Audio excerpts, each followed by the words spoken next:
সবাই ভাবে খামার করতে বিঘার পর বিঘা জমি লাগে। এই ধারণাটা একদম ভুল। আজ আমি প্রমাণ করব, আপনার যদি মাত্র 10 থেকে 15 কাঠা জমি থাকে তবে সেটাই আপনার সংসারের হাল ধরার জন্য যথেষ্ট। কেন জানেন? কারণ আজ আমি আপনাদের 10-15 কাঠা জমির এমন একটি মাস্টার প্ল্যান দেব যেটা ফলো করলে এই ছোট জমি থেকেই আপনি প্রতি মাসে একটা সম্মানজনক আয় করতে পারবেন। আপনি যদি চাকরিজীবী হন বা অন্য ব্যবসার পাশাপাশি এটা করতে চান তবে এই মডেলটি আপনার জন্যই, আর দিনে মাত্র 2 ঘন্টা সময় দিলেই যথেষ্ট। আজ এই মডেলে আমরা 4 থেকে 5টি ইনকামের সোর্স তৈরি করব। যদি চান এই এক টুকরো জমি আপনার সংসারের সারা বছরের ভাতের যোগান দিক এবং পকেটের চিন্তা দূর করুক, তবে এই ভিডিওটা শেষ পর্যন্ত দেখুন। ভুল সিদ্ধান্ত নিলে লস কিন্তু আপনারই হবে। চলুন শুরু করি। বন্ধুরা, প্রথমেই ফিতা দিয়ে আপনার জমিটা মেপে নিন। 10 থেকে 15 কাঠা জমি মানে খুব বড় জায়গা নয়, তাই এখানে আমরা 1 ইঞ্চি জায়গাও নষ্ট করব না। এই 15 কাঠায় আমার 60 ভাগ জায়গা হবে পুকুর আর 40 ভাগ হবে পার ও খামারের জায়গা। এখানে অভিজ্ঞ খামারিদের দুটো গোপন সূত্র দিচ্ছি। 1. পুকুর খনন করার সময় গভীরতা যেন 5 থেকে 6 ফুটের বেশি না হয়, কারণ ছোট পুকুরে গভীরতা বেশি হলে নিচে সূর্যের আলো পৌঁছায় না, ফলে তলদেশে বিষাক্ত গ্যাস জমে মাছ মারা যায়। 2. পুকুরের পার অবশ্যই 5 থেকে 6 ফুট চওড়া এবং একটু উঁচু রাখবেন, কারণ এই পারেই আমরা আমাদের বিশেষ কিছু গাছ লাগাবো যা আয়ের উৎস হবে। পুকুর রেডি। এবার আসি ঘরের কথায়। পুকুরের পাড়ের ঠিক পাশেই ফাঁকা জায়গায় আমরা ঘর করব।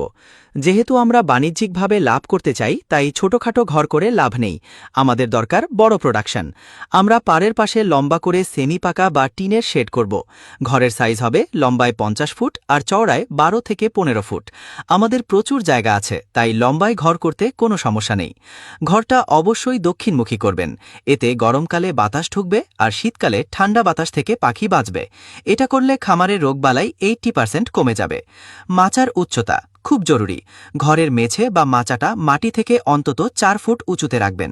এর দুটি কারণ: 1. বর্ষাকালে বন্যার পানি বা স্যাঁতসেঁতে ভাব থেকে পাখি রক্ষা পাবে। 2. মাচার নিচে যে ফাঁকা জায়গা থাকবে সেখান দিয়ে বাতাস চলাচল করবে এবং নিচের জায়গাটা পরিষ্কার রাখতে সুবিধা হবে। সবশেষে ঘরের ভেতরটা নেট দিয়ে সমান 2 ভাগে ভাগ করে দিন, কারণ আমরা 2 ধরনের পাখি পালব যাদের স্বভাব আলাদা। এদের একসাথে রাখলে মারামারি লাগবে। কোন পাশে কি রাখবেন এবং কত পিস রাখবেন সেটা আমি পরের ধাপে বিস্তারিত বলছি। চলুন এগিয়ে যাই। বন্ধুরা, ঘর তো রেডি। এবার আসুন ঘরের ভেতরটা সাজাই। আগেই বলেছি ঘর 2 ভাগ করা থাকবে। প্রথম ভাগে কোয়েল ডেইলি ক্যাশ মেশিন। ঘরের প্রথম অংশে আমরা পালন করব 1500 পিস কোয়েল পাখি। শুনতে অনেক বেশি মনে হচ্ছে? একদম না। কোয়েল পাখি খুব কম জায়গা নেয়, আর আপনারা একদিনের বাচ্চা কিনবেন না। হ্যাচারি থেকে 15-20 দিন বয়সের বাচ্চা আনবেন। এরা ঘরে আসার 20-25 দিন পর থেকেই ডিম দেওয়া শুরু করবে। আর আপনার আয় হবে 1500 কোয়েল থেকে প্রতিদিন গড়ে 1200 ডিম পাবেন। এই ডিম বিক্রির টাকা দিয়েই আপনার খামারের সব খরচ, লেবার বিল আর কারেন্ট বিল উঠে আসবে। আর যদি একটা ছোট ইনকিউবেটর বসিয়ে বাচ্চা ফোটান তবে লাভ 3 গুণ বেড়ে যাবে। এলাকার বাজারে একদিনের বাচ্চার প্রচুর চাহিদা থাকে। দ্বিতীয় ভাগে দেশি মুরগি ফিক্সড ডিপোজিট।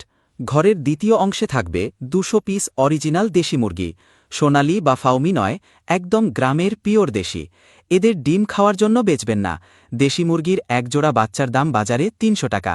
আপনি শুধু ডিম থেকে বাচ্চা উৎপাদন করবেন, আর বড় মোরগগুলো মাংস হিসেবে 700 টাকা কেজিতে বিক্রি করবেন। এবার আসি পুকুরে। আমাদের পুকুর প্রায় 8 থেকে 9 কাঠা। এখানে আমরা বিজ্ঞানসম্মতভাবে 30 স্তরের মাছ ছাড়ব। মোট মাছ হবে 500 থেকে 600 পিস। অনুপাতটা লিখে নিন: 1. উপরের স্তরে 200 পিস কাতলা বা সিলভার কার্প। 2. মাছের স্তরে 200 পিস রুই মাছ। 3. নিচের স্তরে 200 পিস মৃগেল বা কার্পিও। বন্ধুরা, ম্যাজিকটা কোথায় জানেন? আপনার ঘরের 1500 কোয়েল আর 200 মুরগির বিষ্ঠা বা লিটার ড্রেন দিয়ে সরাসরি পুকুরে ফেলার ব্যবস্থা করবেন। পাখির বিষ্ঠা মাছের জন্য 1 নম্বর খাবার। এর ফলে আপনাকে দোকান থেকে মাছের ফিড কিনতে হবে না বললেই চলে। মাছ বড় হবে প্রায় ফ্রিতে। বন্ধুরা, সবশেষে আসি পুকুরের পাড় আর বাউন্ডারিতে। পুকুরের ওই 5-6 ফুট চওড়া পাড়টা কিন্তু আমরা ফেলে রাখব না। এখানে আমরা প্রতি 6 ফুট পর পর হাইব্রিড পেঁপে গাছ লাগাবো। আর খামারের চারপাশে যে নেটের বাউন্ডারি দিয়েছেন তার গোড়ায় 5 হাত পরপর রূপবান বা নলডোগ জাতের শিম গাছ লাগিয়ে দিন। শিম গাছ লতিয়ে পুরো নেটের ওপর ছড়িয়ে পড়বে। এতে দুটি লাভ। ১, বাইরের মানুষ খামারের ভেতরটা দেখতে পাবে না, প্রাইভেসি। ২, শীতকালে প্রতি সপ্তাহে এই শিম বিক্রি করেই আপনি ২-৩ হাজার টাকা বাড়তি পকেট মানি পাবেন।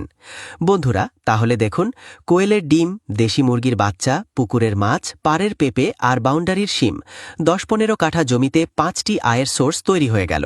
চাকরি বা ব্যবসার পাশাপাশি সকালে আর বিকেলে ১ ঘন্টা করে সময় দিন, সফলতা আসবেই। ভিডিওটি ভালো লাগলে শেয়ার করুন। আল্লাহ হাফেজ।